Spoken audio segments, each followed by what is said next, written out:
আনিসুল হকও ছিলেন শেখ হাসিনা সরকারের দোর্দণ্ড প্রতাপশালী মন্ত্রী। নানা সময়ে সরকারের মুখপাত্র হিসেবেও কাজ করেছেন তিনি। সবশেষ ছাত্র আন্দোলনের সময় বারবার উচ্চ আদালতে কোটা সংস্কার নিষ্পত্তির বিষয়টি গণমাধ্যমের সামনে বলে আলোচনার জন্ম দিয়েছিলেন।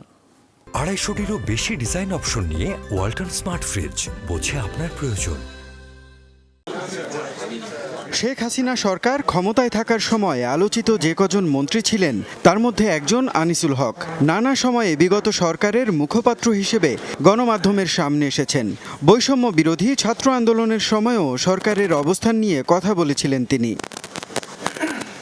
আনিসুল হক ছিলেন ব্রাহ্মণবাড়িয়া ৪ কসবা আখাউড়ার সংসদ সদস্য। তিনি ৫ জানুয়ারি ২০১৪ সালের অনুষ্ঠিত ১০ম জাতীয় সংসদ নির্বাচনে বিনা প্রতিদ্বন্দ্বিতায় নির্বাচিত হয়েছিলেন।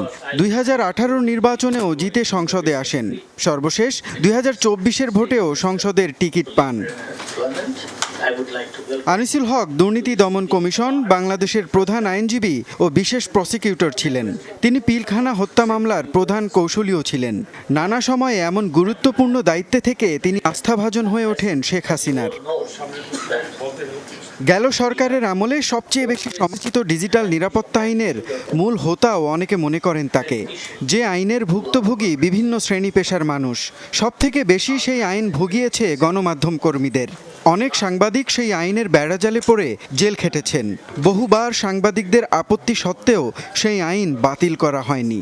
পরে কিছুটা পরিবর্তন করে নাম দেয়া হয় সাইবার সিকিউরিটি অ্যাক্ট। মুনিম রাব্বি, যমুনা নিউজ, ঢাকা।